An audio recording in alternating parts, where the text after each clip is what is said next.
Tudo bem, meu irmão? Eu gostaria de compartilhar aqui 5 lições espirituais para homens. Esta é a mensagem que Deus ministrou ao meu coração. Estes são os textos que Deus me deu para falar comigo. Aliás, eu queria, antes de mais nada, compartilhar uma coisa com você. Toda vez que eu leio a Bíblia, isso já há muitos anos, eu descobri que a melhor maneira de ler a Bíblia não é ler a Bíblia simplesmente para adquirir uma lição espiritual ou para aprender alguma coisa de Deus.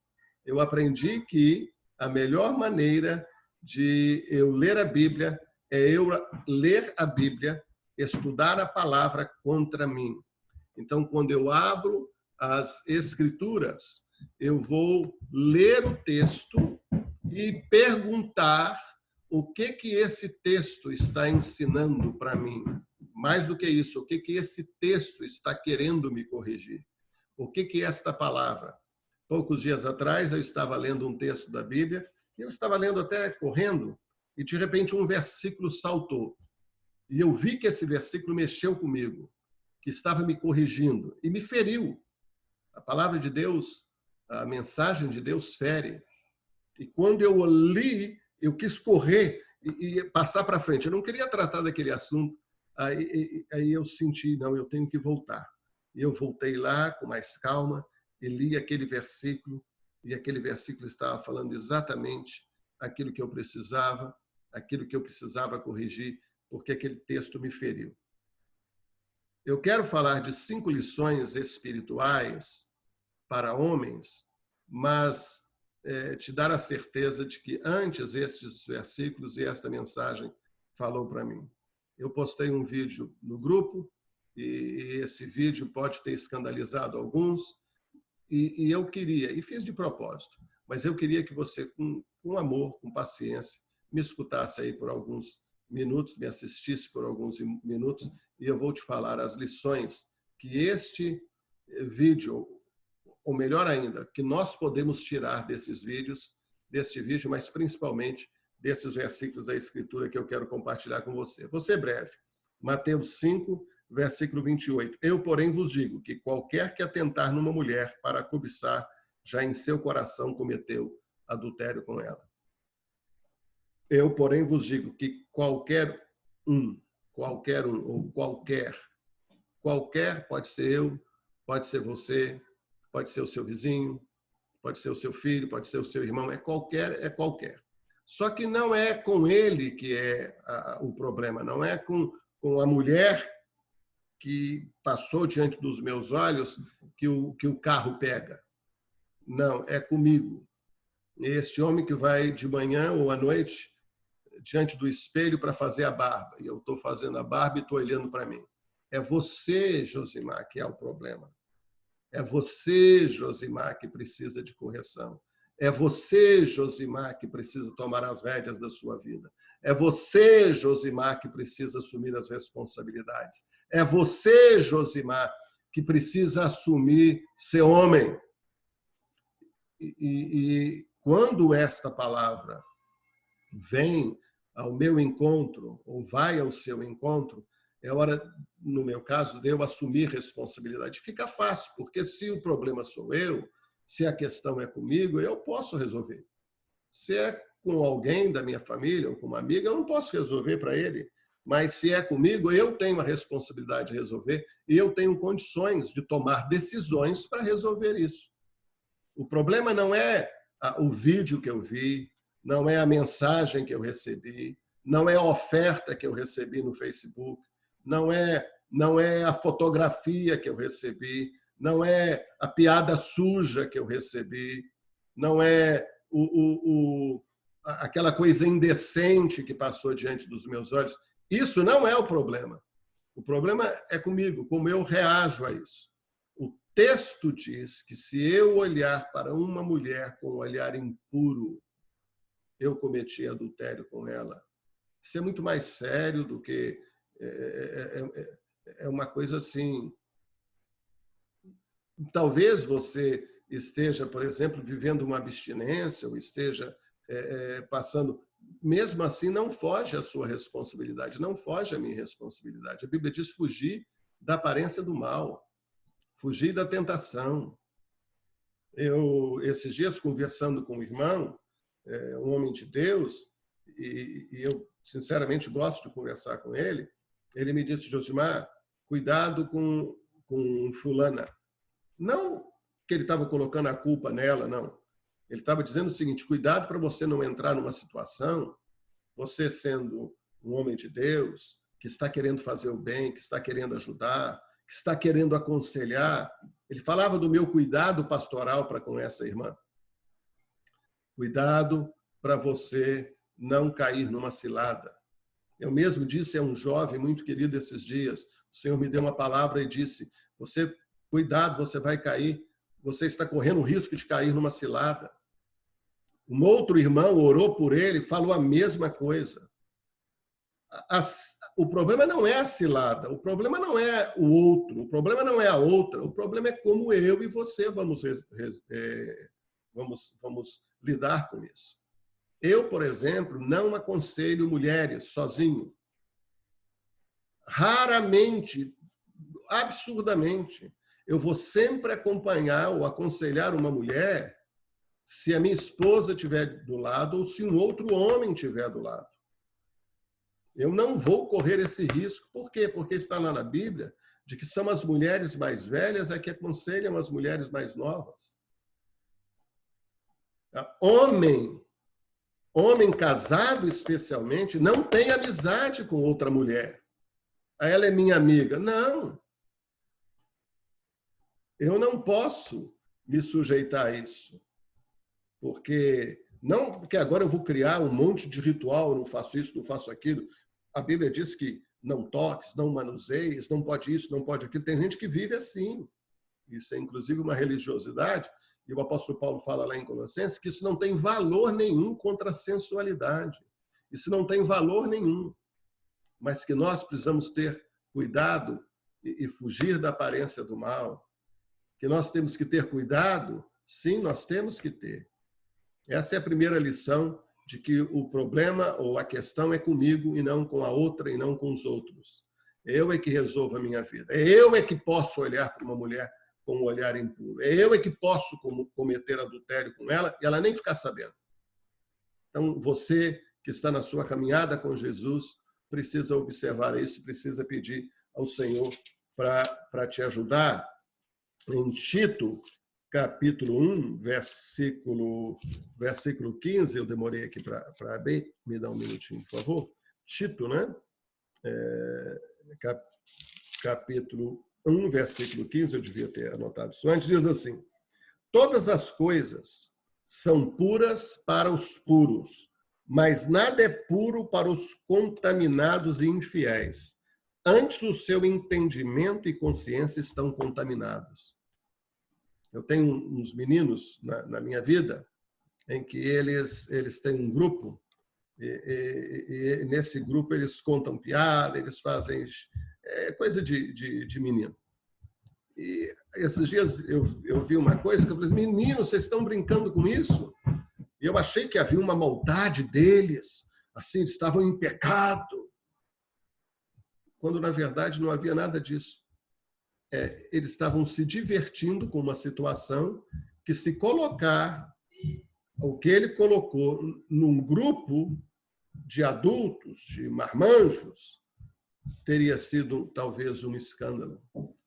Por quê? Porque eles são puros. A maldade está em mim, a maldade está em outras situações no coração do homem. Daquele que já viveu tantas coisas na sua vida, no mundo, já participou de tantas orgias, de tantas coisas deploráveis. Algumas pessoas já disseram para mim: Josimar, você, homens do mundo, né?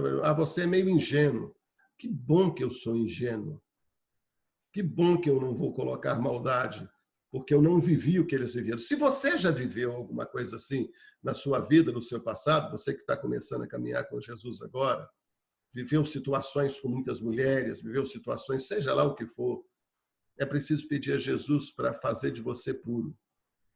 Não só purificar a sua consciência, não só purificar dos seus pecados, e ele purifica, ele é fiel e justo para nos perdoar os pecados e nos purificar de toda injustiça, mas é preciso que a gente seja puro.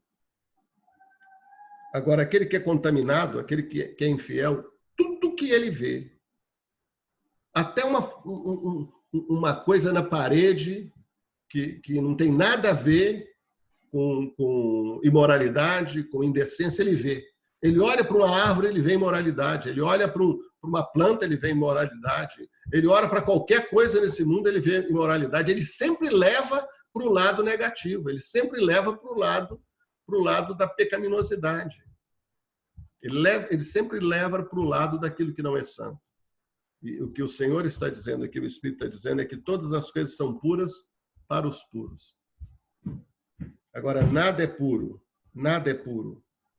para os contaminados e infiéis, porque o seu entendimento e a sua consciência estão contaminados. É preciso, homem, você pedir a Deus para limpar o seu entendimento, descontaminar a sua maneira de pensar. E na vida a gente adquire isso. Seja você uma pessoa que foi mundana, ou seja alguém que nasceu num lar evangélico e foi criado com toda a proteção. A gente vai aprendendo a se contaminar, a gente vai aprendendo a raciocinar para o mal. E é isso que o Senhor está dizendo. O seu entendimento e a sua consciência estão contaminados. Vamos pedir ao Senhor, nesse grupo de homens, de atalaias, de homens que querem se levantar para serem atalaias, vigilantes, estarem sobre o muro da cidade. Não é simplesmente um intercessor, não. É homens que são varonis, viris, que defendem a sua família a todo custo, que defendem os seus filhos e as suas filhas a todo custo.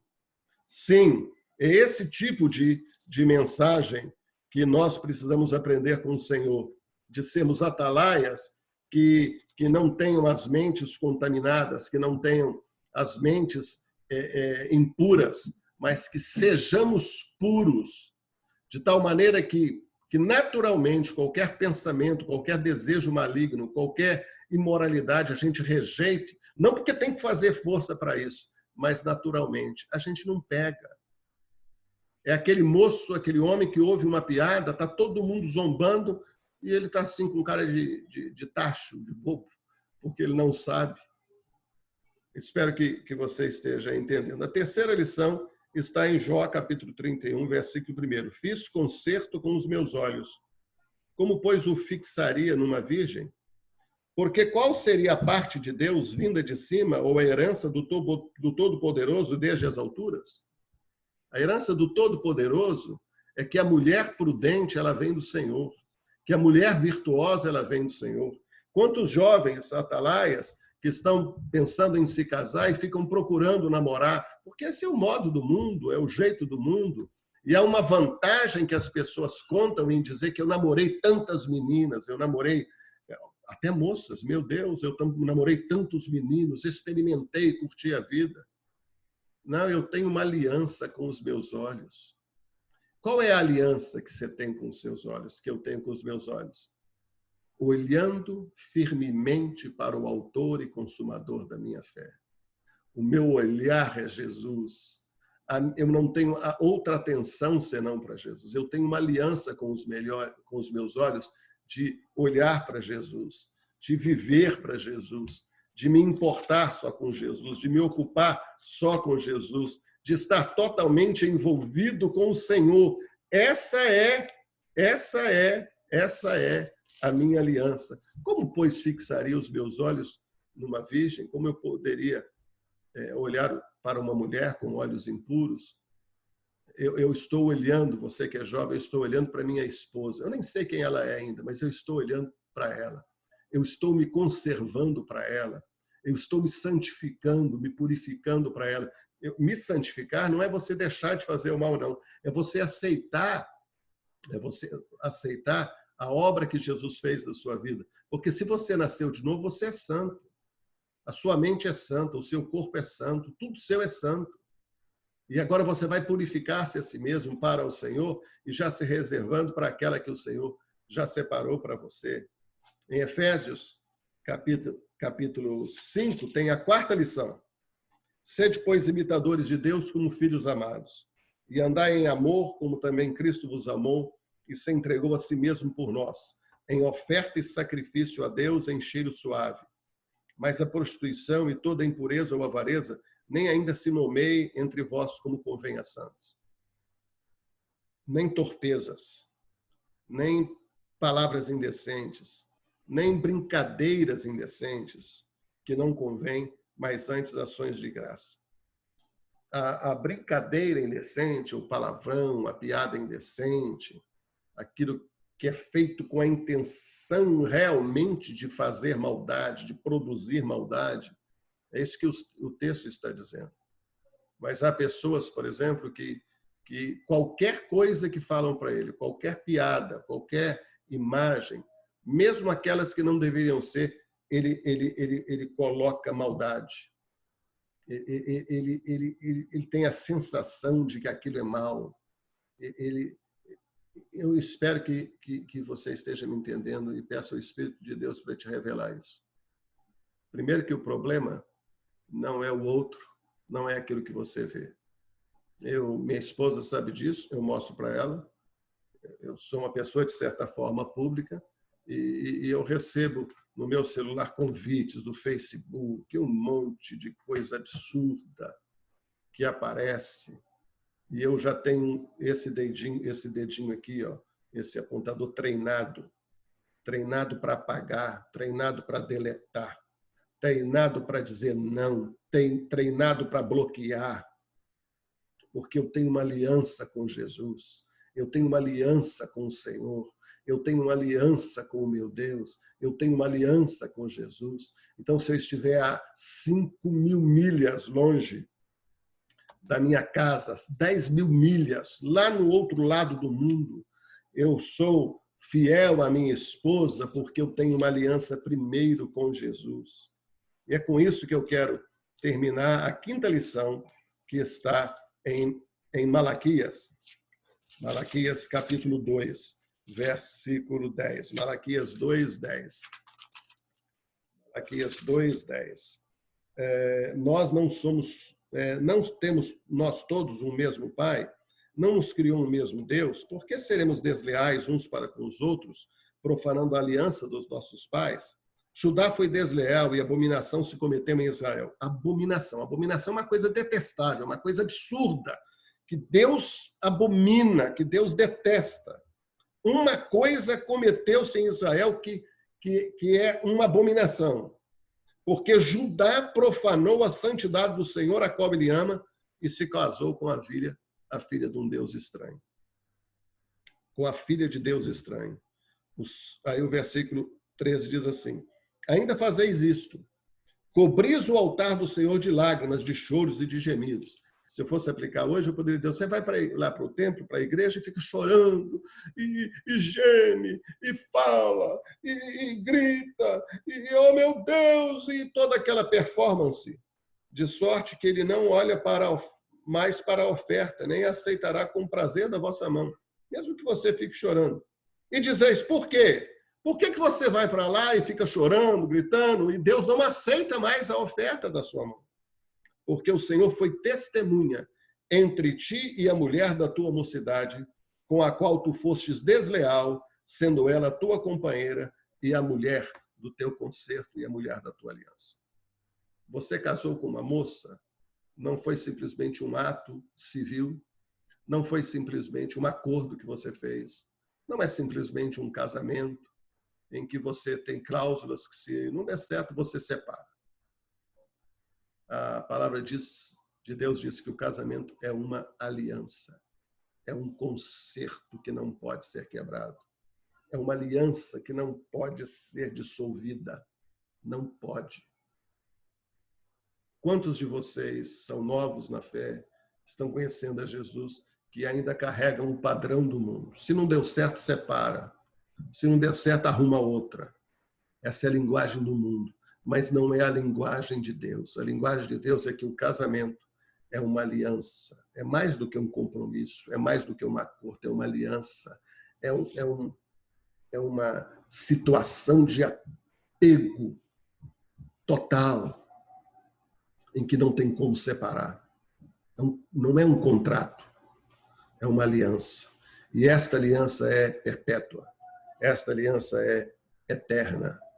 Esta aliança é feita em Jesus. 5 lições espirituais que eu gostaria, então, de ter deixado para você aqui. Deus te abençoe.